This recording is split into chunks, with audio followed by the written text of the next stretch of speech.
বিশ্ব সংবাদে আপনাকে স্বাগত। শুরুতেই জানাবো হাতে পাওয়া সর্বশেষ আন্তর্জাতিক সংবাদের শিরোনাম, পরে বিস্তারিত। জানিয়ে দেব এই মুহূর্তে হাতে পাওয়া সর্বশেষ গুরুত্বপূর্ণ আপডেট আন্তর্জাতিক সংবাদ। ইরান ইসরায়েল ফিলিস্তিনি ত্রিমুখী যুদ্ধ চলছে। এবার ইসরায়েলকে শাস্তি দিতে চায় সৌদি। 9 মাস পেরিয়ে 10 মাসে পড়ল ইসরায়েলি আগ্রাসন। আলোচনা সমালোচনা কোনো কিছুতেই দমছে না ইহুদিবাদী ইসরায়েলের প্রধানমন্ত্রী বেঞ্জামিন নেতানিয়াহু। শতবার বুঝেও যখন কোনো সমাধান পাওয়া গেল না, তাই এবার দেশটিকে শাস্তি দিতে পশ্চিমা মিত্রদের প্রতি আহ্বান জানিয়েছে সৌদি পররাষ্ট্রমন্ত্রী প্রিন্স ফয়সাল বিন ফরহান। এবারে জানাবো এক নজরে ইহুদিবাদী ইসরায়েলের অভ্যন্তরীণ সংকট। ইহুদিবাদী মিডিয়াগুলো স্বীকার করেছে যে ইসরায়েল গাজা উপত্যকার চোরাবালিতে আটকা পড়েছে। ইসরায়েলের বিরোধী দলের প্রধান ইয়ার লাপিদ শেষ পর্যন্ত গাজার দীর্ঘমেয়াদী যুদ্ধে ইহুদিবাদী সেনাবাহিনীর ভেঙে পড়ার কথা স্বীকার করেছেন। ইহুদিবাদী সেনা হতাহতের সংখ্যা বৃদ্ধি, ইসরায়েলি মন্ত্রীদের বাড়ির সামনে ইহুদিবাদী বসতি স্থাপনাকারীদের প্রতিবাদ, সামরিক শক্তির দিক থেকে ইসরায়েল এখন শোচনীয় এক পরিস্থিতির মোকাবেলা করছে। এসবই ইসরায়েলের অভ্যন্তরীণ গুরুত্বপূর্ণ সংকট। পাঁচ টুডের এক প্রতিবেদনে ইসরায়েলের অভ্যন্তরীণ সংকটগুলো নিয়ে একটি বিস্তারিত প্রতিবেদন থাকছে, সঙ্গে থাকুন। এদিকে জম্মু কাশ্মীরের কাঠুয়া জেলায় মাচিদি এলাকায় সন্ত্রাসীদের হামলায় 4 ভারতীয় সেনা নিহত এবং আরও 6 জন আহত হয়েছেন। এবারে থাকছে গাজায় ইসরায়েলি গণহত্যা নিয়ে শুরু থেকে উচ্চকণ্ঠে তুরস্কের প্রেসিডেন্ট রিসেপ তাইপ এরদোগান। এবার ইসরায়েলের হাতে মানবাধিকার এবং আন্তর্জাতিক আইন পদপিষ্ট বলে মন্তব্য করেছেন তিনি। এবং সর্বশেষ জানাবো ভয়াবহ দুঃসংবাদ। গাজা যুদ্ধে 1,86,000 ফিলিস্তিনি নিহত হতে পারে। সম্প্রতি ল্যান্সেট জার্নালে প্রকাশিত এক প্রতিবেদনে 3 জন গবেষক এমন অনুমান প্রকাশ করেছেন। প্রতিবেদনে বলা হয়েছে গাজা যুদ্ধে 1,86,000 ফিলিস্তিনি নিহত হতে পারে।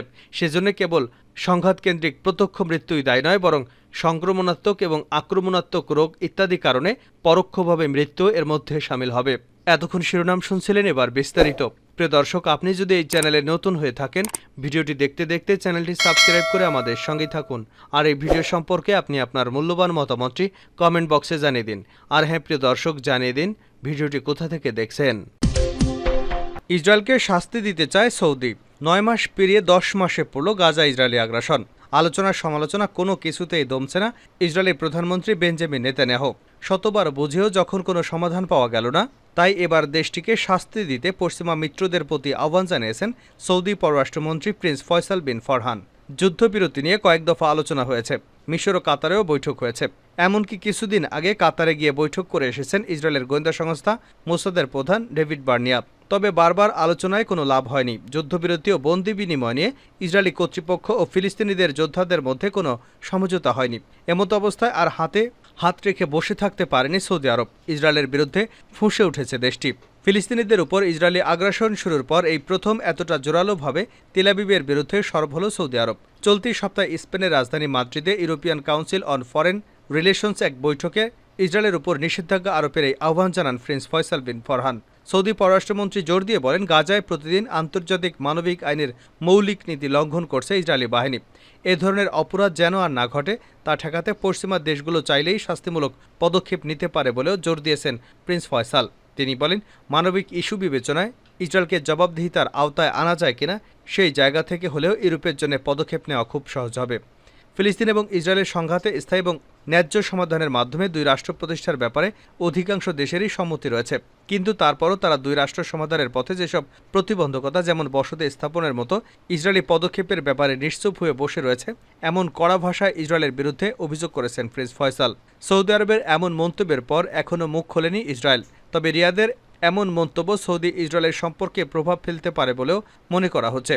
সম্প্রতি দুদেশের মধ্যে সম্পর্ক স্থাপনে যে গুঞ্জন শোনা যাচ্ছিল, তাতেও ভাটা পড়তে পারে।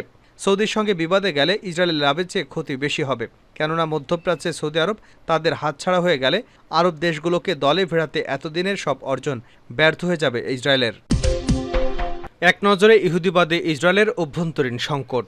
ইহুদিবাদী মিডিয়াগুলো স্বীকার করেছে যে ইসরায়েল গাজা উপত্যকার চোরাবালিতে আটকা পড়েছে। ইসরায়েলের বিরোধী দলের প্রধান ইয়ার লাপিদও শেষ পর্যন্ত গাজায় দীর্ঘমেয়াদী যুদ্ধে ইহুদিবাদী সেনাবাহিনীর ভেঙে পড়ার কথা স্বীকার করেছেন।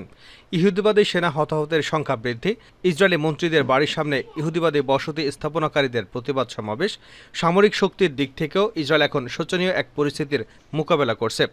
এইসব ইসরায়েলের অভ্যন্তরীণ গুরুত্বপূর্ণ সংকট। এই প্রতিবেদনে আমরা ইসরায়েলের অভ্যন্তরীণ সংকটগুলো পর্যালোচনা করবার চেষ্টা করছি। প্রিয় দর্শক, সঙ্গে থাকুন।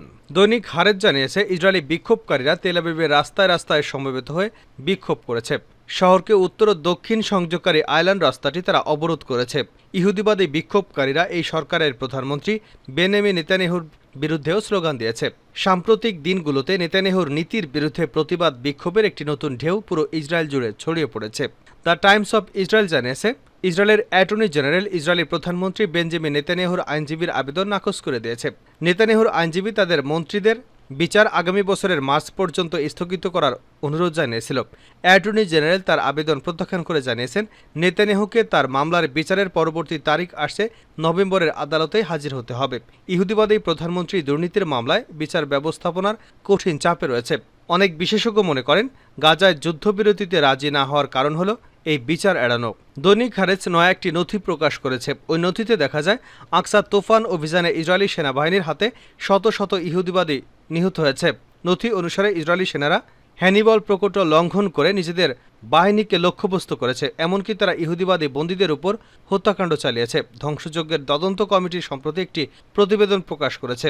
ওই প্রতিবেদনে গত বছরের 7 অক্টোবর ইসরায়েলি সেনাদের হাতে অন্তত 14 ইহুদিবাদী সেনা নিহত হয়েছে বলে উল্লেখ করা হয়েছে।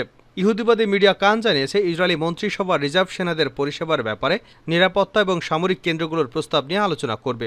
সেই সাথে সেনাবাহিনীতে বাধ্যতামূলক পরিষেবার মেয়াদ 3 বছর করার বিষয়টি আলোচনায় তোলা হবে। তার মানে সেনাবাহিনী নিয়েও চাপে রয়েছে বেঞ্জামিন নেতানিয়াহু। ইহুদিবাদী মিডিয়া আরও স্বীকার করেছে যে ইসরায়েল গাজা উপত্যকার চোরাবালিতে আটকা পড়েছে।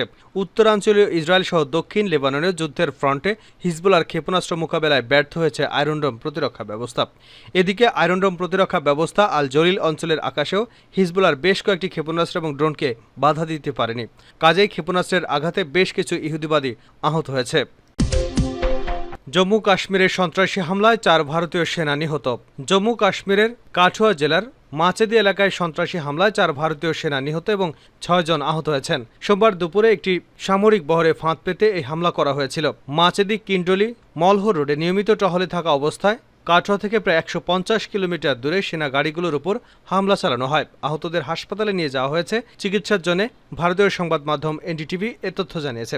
সামরিক বহরের প্রথমে হামলার পর সন্ত্রাসীরা গ্রেনেড ছুড়ে এবং পরে গুলি চালায়। নিরাপত্তা বাহিনী পাল্টার জবাব দিলে সন্ত্রাসীরা নিকটবর্তী জঙ্গলে পালিয়ে যায় বলে কর্মকর্তারা জানিয়েছেন। তারপর অতিরিক্ত বাহিনী ঘটনাস্থলে পাঠানো হয় এবং সন্ত্রাসীদের খুঁজে বের করার জন্য একটি তল্লাশি অভিযান শুরু করে। কর্মকর্তারা জানান, সন্ত্রাসী ও নিরাপত্তা বাহিনীর মধ্যে এখনও থেমে থেমে গুলি বিনিময় চলছে। গত 48 ঘন্টার মধ্যে এটি জম্মু অঞ্চলে ভারতীয় সেনাবাহিনীর উপর দ্বিতীয় হামলা। রবিবার রাজৌরি জেলায় একটি সেনা ক্যাম্পে হামলা হয়েছিল। এতে এক সেনা আহত হয়েছিলেন। পুলিশ জানিয়েছে, সোমবারের হামলায় 24 ঘন্টা আগে জম্মু কাশ্মীরের কুলগাম জেলায় 2টি পৃথক বন্দুক যুদ্ধে 6 সন্ত্রাসী নিহত হয়েছে। শনিবার শুরু হওয়া এই সংঘর্ষে 2 সেনা নিহত হন, যাদের মধ্যে একজন প্যারাট্রুপার ছিলেন। অপর একজন সেনা আহত হয়েছিলেন। লেবানন ইস্যুতে ইসরায়েলকে কড়া বার্তা দিলেন এরদোয়ান। গাজায় ইসরায়েলি গণহত্যা নিয়ে শুরু থেকে উচ্চ কণ্ঠে তুরস্কের প্রেসিডেন্ট রিসেপ তাইপ এরদোয়ান এবার ইসরায়েলের হাতে মানবাধিকার এবং আন্তর্জাতিক আইন পদপিষ্ট বলে মন্তব্য করেছেন তিনি। ইউরোর কোয়ার্টার ফাইনালে তুরস্কের খেলা দেখে জার্মানি থেকে দেশে ফেরার পর সংবাদ মাধ্যমের সঙ্গে আলাপকালে ফিলিস্তিনের ইসরায়েলে গণহত্যা নিয়ে ক্ষোভ প্রকাশ করেন এরদোয়ান।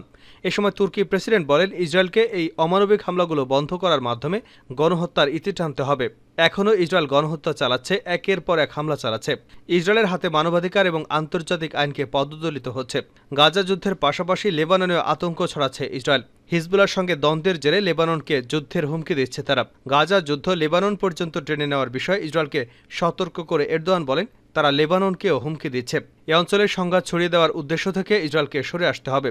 সংবাদ মাধ্যমের সঙ্গে আলাপে সিরিয়া এবং ইরানের সঙ্গে তুরস্কের সম্পর্ক নিয়েও খোলামেলা আলাপ করেন এরদোয়ান। সিরিয়ার সঙ্গে সম্পর্ক উন্নয়নের সম্ভাবনা নিয়ে এরদোগান বলেন, বাশার আল আসাদ তুরস্কের সঙ্গে সম্পর্ক উন্নয়নের পদক্ষেপ নিলে আমরা সাড়া দেব। আমরা তুরস্ক সিরিয়ার সম্পর্কের আগের অবস্থানে দেখতে চাই। এদিকে ইরানের প্রেসিডেন্ট নির্বাচনের পর দেশটির সঙ্গে তুরস্কের সম্পর্কের বিষয়ে জোর দিয়ে এরদোগান যোগ করেন, ইরান আমাদের গুরুত্বপূর্ণ প্রতিবেশী। তাদের সঙ্গে আমাদের ঐতিহাসিক এবং সাংস্কৃতিক সম্পর্ক রয়েছে। আশা করি নতুন সময় তুর্কি ইরান সম্পর্ক ইতিবাচকভাবে এগিয়ে যাবে। গাজা যুদ্ধে প্রায় 1,86,000 ফিলিস্তিনি নিহত হতে পারে। সম্প্রতি ল্যান্সেট জার্নালে প্রকাশিত এক প্রতিবেদনে 3 জন গবেষক এমন অনুমান করেছেন। প্রতিবেদনে বলা হয়েছে, গাজা যুদ্ধে 1,86,000 ফিলিস্তিনি নিহত হতে পারে। সেজন্য কেবল সংঘাতকেন্দ্রিক প্রত্যক্ষ মৃত্যুই দায়ী নয়, বরং সংক্রমণ ও অসংক্রমণাত্মক রোগ ইত্যাদি কারণে পরোক্ষভাবে মৃত্যু এর মধ্যে শামিল। ওই গবেষকদের মধ্যে Israel journal of health policy রিসার্চের সম্পাদকীয় বোর্ডের সদস্য মার্টিন ম্যাকিও রয়েছেন। তারা বলেছেন, গত 19 জুন গাজার স্বাস্থ্য মন্ত্রণালয় প্রকাশিত নিহত সংখ্যার উপর ভিত্তি করে এই অনুমানটি করা হয়েছে। গবেষকরা ল্যান্সেট জার্নালে বলেছেন, সশস্ত্র সংঘর্ষের সহিংসতায় সরাসরি ক্ষতির বাইরে পরোক্ষ স্বাস্থ্যগত প্রভাব রয়েছে। তারা আরও বলেন, এই সংঘাতের তীব্রতার কারণে মোট মৃতের সংখ্যা বড় হবে বলে আশঙ্কা করা হচ্ছে।